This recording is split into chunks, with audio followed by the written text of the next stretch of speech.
उपासना समर्पण योग अध्याय 3 डे 139 विषय चल रहा था कि उपासना से संबंधित भ्रांतियां और उनका निवारण। तो देखिए, गुरुदेव ने बताया कि भ्रांतियां तो हैं, पर हम लोग क्या सोचते हैं कि हर भ्रांति, हर इशू के पीछे कि कोई दैवीय प्रकोप ही है। जबकि कल देखिए हम लोग ने जो देखा था लास्ट सेशन में, उसमें दैवीय प्रकोप नहीं था। उन्होंने 5 पॉइंट्स को बताया कि ये रीजनिंग भी हो सकती, अचिंत चिंतन बताया कि हमारे ही खुद के कचड़ा विचार जो चलते रहते हैं, शंका वाले, हाँ ज़रूर ऐसा, हाँ वैसा, ये हम हमारे अंदर का है कीड़ा। तो इसमें लोग क्या करें, इसमें गायत्री माता क्या करें। तो अचिंत चिंतन पहला पॉइंट बताया था गुरुदेव ने। दूसरा बताया था हमारे अंदर के संस्कार जो चित्त में पड़े हुए हैं, कुसंस्कार, तो हम चिंतन नहीं भी करें पर वो निकल निकल के हमें गलत सोचने पे मजबूर करें।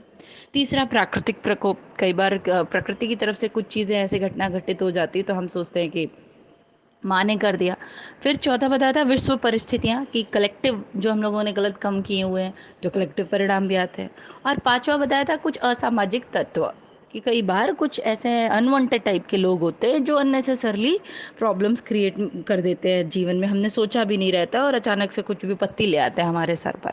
तो ये 5 विषय रीज़न भी हो सकते हैं जीवन में विपत्ति आने के या विषम परिस्थिति दुख आने के। हर बार यही रीज़न नहीं होता, हर बार क्या, कभी ये रीज़न नहीं होता कि भगवान नाराज़ है। भगवान कभी नहीं नाराज़ होते। आगे गुरुदेव कहते हैं कि लोगों में एक बहुत बुरी आदत ये पाई जाती है कि अपनी कठिनाइयों का कारण किसी दूसरे का कसूर सोचकर सस्ते में अपना मन हल्का करते हैं। ये बहुत सही बात है।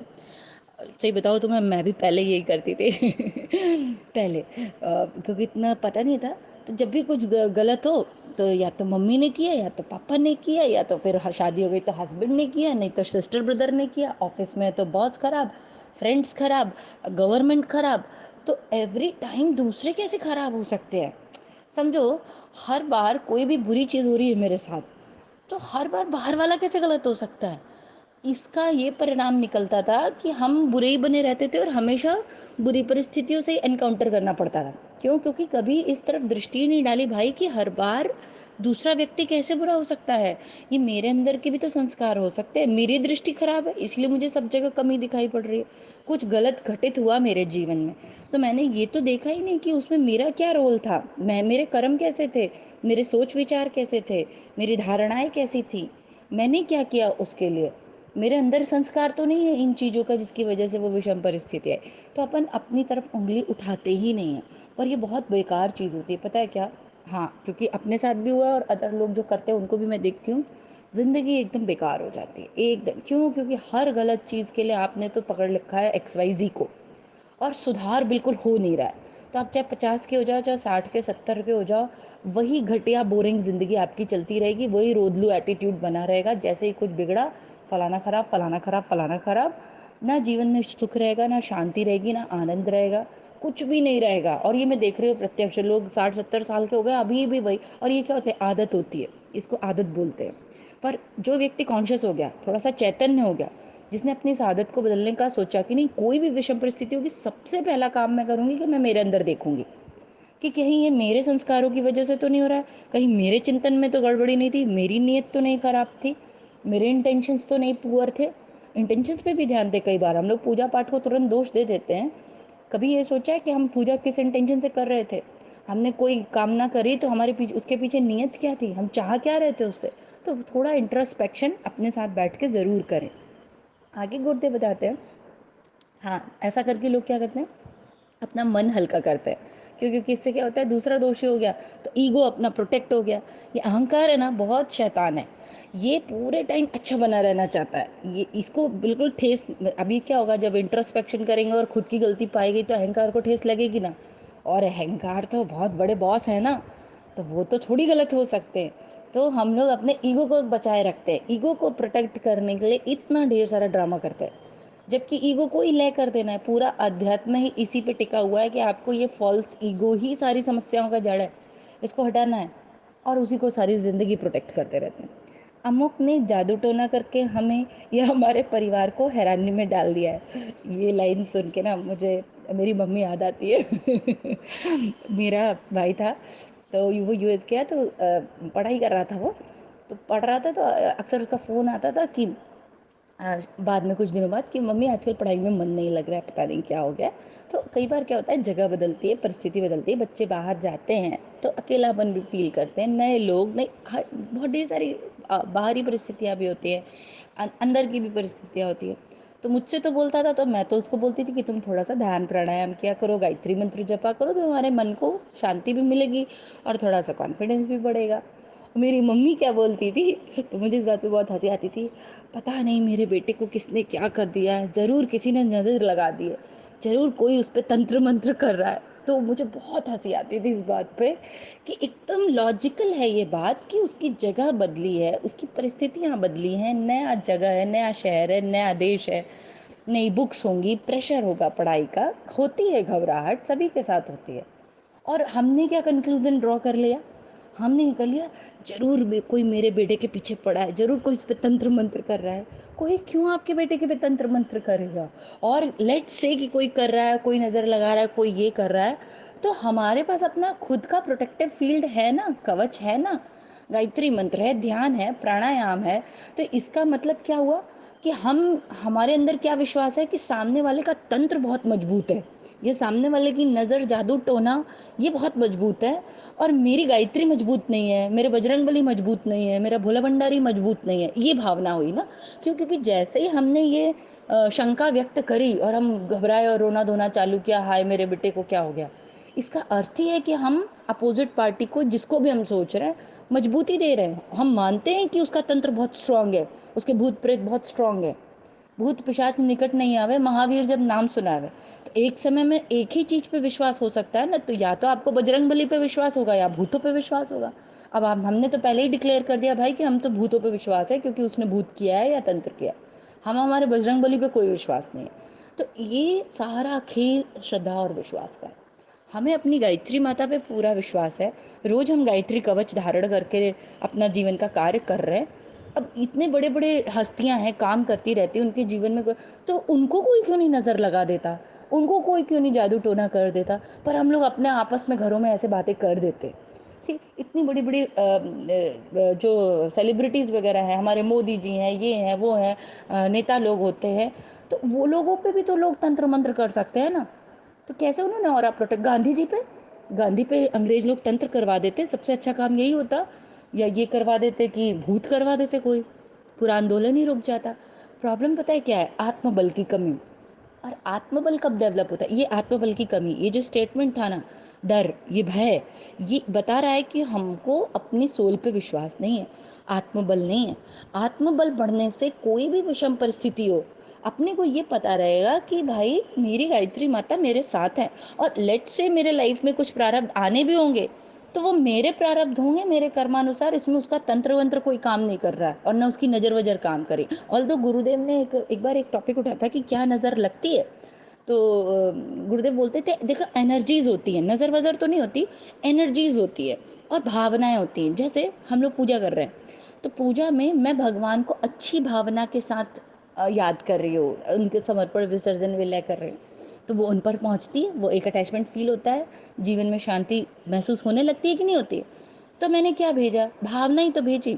उसी तरीके से मान लो, जैसे जनरली कहते हैं ना, छोटे बच्चों को नज़र लग गई, उन्होंने ऐसे देख लिया, वो खा रहा था, ये कर रहा था, वो कर रहा, वो कुछ नहीं होता। वो मान लेते कोई बच्चा है, वो कुछ खा रहा है और कोई लेडी आई और उसने उसको उस नज़र से देख लिया, हाँ कितना खा रहा है या कितना अच्छा लिख रहा है, बस इतना ही सा देखा वो। तो उसके इंटेंशंस माइट भी अच्छे हो चाहे बुरे, पर उसने जिस एनर्जी को थ्रो किया उस बेबी के ऊपर या जिस भी व्यक्ति के ऊपर, वो उसके इंटेंशंस कैसे थे, एक प्रकार का हाँ वाला, कि एज इफ कि उसने तो कभी खाना खाया ही नहीं है, बच्चा खाना खा रहा है इतना ढेर सारा। अक्सर लोग कहते हैं हाँ पूरी 2 रोटी खा जाता है, जैसे कि उन्होंने तो कभी 2 रोटी खाई ही नहीं है।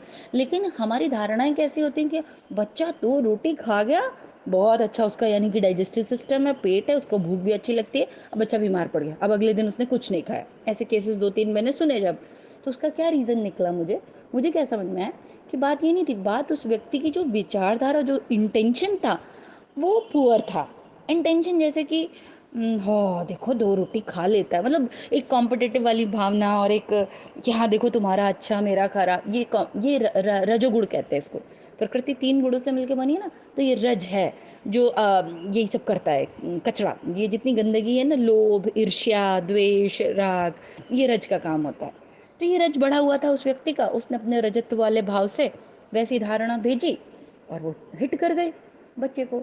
अब बच्चे को क्यों हिट कर गई? बच्चा अभी छोटा है, कुछ बच्चे तेजोबल वाले होते ही हैं, ऐसा नहीं उनको नहीं हिट करता, पर बच्चे मासूम होते हैं, छोटे होते हैं। इसलिए भी कहते हैं कि गायत्री मंत्र से अपने बच्चों को कवच लगाए, रोज स्नान के बाद उनको भी मंत्र सिखा दें, वो अपना कवच, गायत्री माता का कवच लेके ही घर से निकलें, बाहर जाए, ये करे वो करे, ये अच्छी चीज़ है, आदतें। तो वो बीमार पड़ गया। तो ये कंसेप्ट होता है बिहाइंड नज़र लगना या ये सब होना, कि एनर्जीज हैं, टकराती हैं। पर अगर हमारा आत्मबल बढ़ा हुआ है, हम साधना कर रहे हैं, उपासना कर रहे हैं, नित्य 3 माला जैसा कि गुरुदेव ने बताया हम करते हैं, तो अगर कोई विषम परिस्थिति आ भी रही है तो इन कारणों से नहीं आएगी, वो हमारे ही कोई प्रारब्ध होंगे। कोई साइंटिफिक रीजनिंग होगा, जैसे कोई रोग आया तो उसका कोई साइंटिफिक रीजनिंग होगा कि इस ये है, और उसका प्रारब्ध भी होगा निश्चित ही। साइंटिफिक रीजनिंग तो फिजिकल वर्ल्ड में हो गया, और पूर्व के कोई प्रारब्ध होंगे मेरे ही कोई कर्मों द्वारा। जब हम अपने ऊपर लेने लगेंगे ना चीज़ों को, और साथ साथ उपासना करने लगेंगे, लाइफ में बहुत शांति होगी, और हम ये पाएंगे कि अब हमारा किसी के साथ द्वंद्व नहीं रह गया, किसी के साथ मन मुटाव नहीं रह गया। नहीं तो ऐसे लोगों को, एक और चीज़ मैंने नोटिस की है कि ऐसे लोग सब पे शंका करते हैं। उनको पूरे टाइम यही लगा रहता है कि कोई मेरे पीछे गन लेके खड़ा है और मुझे ही मारने को तैयार है। भाई दुनिया इतनी वेली नहीं है, हम इतने खाली नहीं बैठे हैं दुनिया में लोग, कि पूरे टाइम आपके ऊपर ही कुछ कुछ करने के लिए वो बेताब हों। पर हमने धारणा क्या बना ली है कि हर व्यक्ति को शंका की नज़र से ही देखना है। क्यों? क्योंकि हम अपने ऊपर तो काम कर नहीं रहे। जब मैं अपने ऊपर ध्यान दे नहीं रही हूँ, मैंने अपने ईगो को इतना प्रोटेक्ट करके रखा हुआ है, तो मैं किस पे ध्यान दे रही हूँ? हमेशा दूसरों पे, कि दूसरे ही गलत हैं, दूसरे ही मेरे पीछे पड़े, दूसरे मेरा नुकसान करना चाहते हैं। आप अपना कंट्रोल करें ना, हम अपने ऊपर ध्यान दें, अपना काम करें। दूसरे क्या कर रहे हैं उसको इग्नोर करें, और दूसरे फिर कुछ करेंगे भी तो वो इफेक्टिव नहीं होगा। और दूसरा इतना पावरफुल होता तो पहले वो अपना काम नहीं कर लेता, ये भी तो सोचो। वो इतना ही बड़ा तांत्रिक है, इतना ही बड़ा उसको ये सारी चीज़ें आती हैं, तो वो पहले अपना नहीं जीवन सुधार लेता। ये जो पंडित लोग या बाबा लोग ये सब नहीं बताते कि तुम्हें ये प्राप्त हो जाएगा, वो हो जाएगा, तो भाई तुम ये, आप ये जो बताते हैं स्टेप्स, पहले अपने जीवन में ही लगा लीजिए। आप ही कर लीजिए कुछ ढंग का, देख लें हम, प्रूफ हो जाए। पर ये सब विजडम हमें खुद डेवलप करना चाहिए। तो गुरुदेव यही बोल रहे हैं कि ऐसा सोचते रहने वालों और निर्दोष पड़ोसियों पर अकारण ही दुर्भाव थोपते रहने वालों की कमी नहीं है। सही बात है, हम लोग निर्दोष लोगों पे अकारण ही, ये तो सच में मतलब जीवन की बहुत सी घटनाएं हैं, अभी तो ऑडियो में कितना शेयर करें। अकारण ही लोगों ने लांछन लगाए हैं, ब्लेम किया है अकारण। और इसके पीछे रीजन क्या था पता है? उनकी खुद की इनसिक्योरिटी, उनके खुद के दिमाग का कीड़ा। तो अब आप सोचे, कीड़ा आपके दिमाग में है, गंदगी आपके दिमाग में है, चिंतन आपका विकृत है, और दुर्भावनाएं हम किस पे थोप दी? सामने वाले पे, घर वालों पे, रिश्तेदारों पे, पड़ोसियों पे, मित्र पे, दोस्त पे। हमने दुर्भावना ही तो डाली, पर इसका कितना बुरा परिणाम आएगा? क्यों? क्योंकि इतनी दुर्भावना हम रोज भेज रहे हैं, तो उसका रिटर्न तो आएगा ही, कर्मों का तो फल होता है। फिर बोलेंगे कि कोई हमसे प्यार नहीं करता, कोई हमारा दोस्त नहीं है, हम तो भाई किसी से अच्छे संबंध नहीं रहेंगे। अच्छे संबंध रखना में जो सबसे मूल बात होती है, वो होती है विश्वास, होती है श्रद्धा, किसी के साथ भी। अगर हमें अपने अच्छे ट्यूनिंग करनी है, अच्छे संबंध में, घर परिवार में भी हम लोग देखते हैं, समाज में देखो, ऑफिस में देखो, कहीं भी आप चाहें कि लोग आपके साथ अच्छे से बिहेव करें, तो सबसे पहली चीज़ होगी कि आप उस पर ट्रस्ट करें कि हाँ, ये जो व्यक्ति हैं सब आत्मस्वरूप, भावस्वरूप, मेरे भाई बंधु हैं, मेरे परिजन हैं। इनसे द्वेष करना अच्छी चीज़ नहीं, इन पे अननेसेसरली शंका नहीं करना है, अपना प्रोटेक्शन करना है। वो क्या करते हैं वो उनके कर्म, पर हम तो अपनी बुद्धि ठीक रखें ना, क्योंकि शंका तो मेरे दिमाग में है ना, तो उनको थोड़ी प्रॉब्लम होगी, वो तो मेरा चरित्र का हनन हो रहा है, मेरी आत्मा दूषित हो रही है। तो गुरुदेव यहाँ यही बता रहे, जबरदस्ती उन पर थोपने लगते हैं। भूत पलितों और ग्रह नक्षत्रों पर ऐसे ही इल्जाम लगाने वालों की मूर्ख मंडली के सदस्य लाखों नहीं करोड़ों हैं। सही बात है। और भाग्य को कोसने वाले, हस्तरेखाओं के रचयिता पर अन्याय का दोष लगाने वाले किसी से पीछे नहीं। हाँ, माँ बाप ने अमुक कमी नहीं रखी होती तो हम आज कहीं से कहीं होते, जैसे सोचते कहते हुए असंख्य पाए जाते। सही बात है। हम लोग पूरे टाइम, मेरे मम्मी पापा ने मुझे ये बनने नहीं दिया, मेरा मन तो बहुत था कि मैं बन जाऊँ, नहीं तुम्हारा कोई मन नहीं था। तुम्हारा मन होता तो तुम बन जाती। विल पावर इतनी तेज होती है कि आज भी देखिए, हमारा जो काम करने का मन होता है हम सबसे पहले वो काम तो करते ही हैं। ये कहो कि हाँ हम नहीं कर पाए, हमने, मेरी लापरवाही थी, मेरी नालायकी थी, मैंने पढ़ाई में उस समय ध्यान नहीं दिया, तो अब हम ठीक रहे, किसका किस पे फोड़ रहे हैं, माता पिता पे फोड़ देंगे इसका कि अरे माता पिता ही ऐसे थे, उन्होंने नहीं पढ़ाया, मैं तो बहुत बड़ी डॉक्टर और इंजीनियर और फलाना बनना चाहती थी। वो बनने वाले तो, सुना होगा ना, सब्जी बेचने वाली की बेटी आईएएस उसने निकाल लिया। तो देखो करने वाले तो वहाँ वहाँ से कर रहे हैं। तो ये तो हम कभी भी थोपा थापी तो किया ही ना करें कि मेरा पति खराब तो मेरा ये खराब तो मेरा वो खराब, कोई खराब नहीं। हमारी मनस्थिति खराब, हमारा आत्मबल खराब। और उसके बाद फिर सारे कर्म करो और उसके बाद फिर ईश्वर पे भी विश्वास रखो कि जो मेरे प्रारब्धानुसार निष्काम कर्म मैं कर रही हूँ, उससे जो भी मिलेगा शिरोधार्य, लेकिन मैं मेरे कर्म 100% करूँगी। फिर उसका जो भी आउटपुट आएगा अच्छा बुरा वो मैं लेने के लिए रेडी हूँ। तो इस तरीके की भावना रखेंगे तभी जीवन आगे सही बढ़ेगा। ऐसे ही भ्रम जाल में फंसने वाले वे लोग हैं जो अपनी कठिनाइयों के ऐसे असंख्य कारणों में से एक का भी विचार नहीं करते जिनसे निज के दोष दुर्गुण पर दृष्टि पड़े। सही बात है। और उनके भटकाव अनाचरण एवं अचिंत्य चिंतन का पर्दाफाश हो।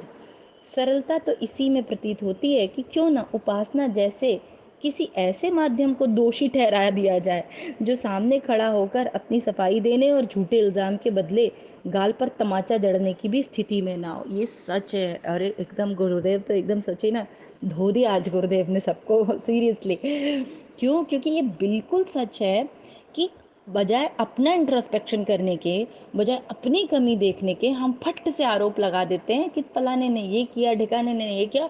और सबसे अच्छा आरोप लगाने के लिए तो है उपासना। क्योंकि उपासना को जब हम आरोप लगा देंगे, देवी देवताओं को जब आरोप लगा देंगे कि मेरी तो पूजा पद्धति ही गलत थी या मैंने ही कुछ गड़बड़ कर दिया, तो वो तो बेचारा आके पलट के अपना क्लैरिफिकेशन भी नहीं दे सकता। एक इंसान को आप आरोप लगाओगे कि तुमने तंत्र किया मंत्र किया, तो वो तो क्लैरिफिकेशन भी देगा और दो झापड़ भी मारेगा आपके गाल पे, और रिश्ते तो खराब होंगे वो अलग। पर उपासना पे जैसे ही हम थोप देते हैं, तो अब वो कौन बताए कि हम सही पढ़ रहे थे कि गलत पढ़ रहे थे, कि मेरी पद्धति खराब थी। अब उपासना तो खड़ी होके आपको मारेगी नहीं कि तुम झूठ बोल रहे हो, तुम नालायक हो, तुम्हारे भाव खुद गंदे हैं। हम्म तुमने इंट्रोस्पेक्शन खुद किया नहीं है, तुम्हारे संस्कारों को तुमने, अंतःकरण की शुद्धि तुम खुद नहीं कर रहे हो, और तुमने उपासना को गलत बता दिया, तुमने पूरी पद्धति ही खराब कर दी। तो वो तो एक जड़ चीज है, वो बेचारी क्या करेगी, वो तो अपना सुन के ले लेगी। पर इससे लिखे देखिए क्या हुआ, इन सारे क्रियाकलापों में हमको क्षणिक तो बड़ा आनंद आया, क्योंकि हमने क्षणिक अपने सड़े से ईगो को प्रोटेक्ट कर लिया है ना, अपने अहंकार की तृप्ति उसको बचाए रखा। पर ये इतना घटिया अहंकार तुम बचा के करोगे भी क्या? ये 2 कौड़ी का जो तुम्हारा अहंकार है, जो तुमने बचा लिया ये सारे तीन तिकड़म करके, ये सारी चालें चल के, तुम इसको रख के कुछ नहीं प्राप्त कर सकते। कुछ नहीं। अंत समय आने पर इतना पछतावा होगा कि सुर दुर्लभ मनुष्य तन प्राप्त हुआ था। चाहते तो इंट्रोस्पेक्शन करते, अंतःकरण को शुद्ध कर लिया होता, सोल को एक अलग लेवल पे ले जाके पहुंचाते, और जीवन में भी शांति और आनंद आ जाता। पर नहीं, हम ये क्यों करें? इससे तो हमारा ईगो हर्ट होगा ना, अहंकार को तो चोट लगेगी कि भाई मैं भी कभी गलत नहीं, मैं कैसे गलत हो सकती हूँ, हमेशा तो सामने वाला ही गलत है, मेरी गलती थोड़ी होती है, हमेशा दूसरे गलत होते हैं, मेरी गलती मतलब मैं आए। तो आज का यहाँ पे समाप्त करते हैं। और बहुत अच्छा था, गुरुदेव ने खूब आज लताड़ा है सबको, और हम में सब जो भी ऑडियो सुन रहा है और गुरुदेव की ये वाणी सुन रहा है, इंट्रोस्पेक्शन करें। हो सकता है बहुत चोट लगे ये ऑडियो सुनने के बाद, बहुत हर्ट हो, लेकिन फील करें कि हाँ ये सच है। और एक और बात, ये ऑडियो सुनने के बाद जिसको जिसको भी हर्ट हो रहा है ना, और लग रहा है कि कितना गलत, मतलब अच्छा नहीं बोल रही, नहीं सुनूंगी मैं, समझ जाना कि आपका ईगो हर्ट हो रहा है। आप तो खूब सुनना चाहते हो और सोल भी यही सुनना चाहती है, सोल को तो यही पसंद है। पर ये जो जो नहीं सुनना चाह रहा है ना, जो भाग रहा है इन चीज़ों से, वो ईगो है, वो घटिया वाला अहंकार जो बने रहना चाहता है, जो कभी नहीं खत्म होना चाहता और बहुत लात खाता है। एक बात मैं और बता दूं, ये जो अहंकार है ना बहुत पिटता है, कदम कदम पे मुंह के बल गिरता है, पर इतना अकड़ू है कि छोड़ने को नहीं रेडी होता है। और हर जगह इसको लताड़ा जाता है, हर जगह इसकी पिटाई होती है, पर इतना बेशरम है ना कि अंदर चिपका ही रहना चाहता है। तो इसी भाव के साथ आज का सत्र समाप्त करते हैं और इंट्रोस्पेक्शन करें। कोई भी विषम परिस्थिति हो, अपने ऊपर उंगली उठाएं, मेरी क्या गलती थी उसमें, मैं क्या इम्प्रूवमेंट कर सकती हूँ। हाँ हाँ, आ रहे। हाँ ठीक है, जय गुरुदेव, सभी को प्रणाम। हमारे YouTube चैनल को सब्सक्राइब करें और बेल आइकन को दबाकर ऑल पर क्लिक करें ताकि नोटिफिकेशंस आपको मिलती रहें।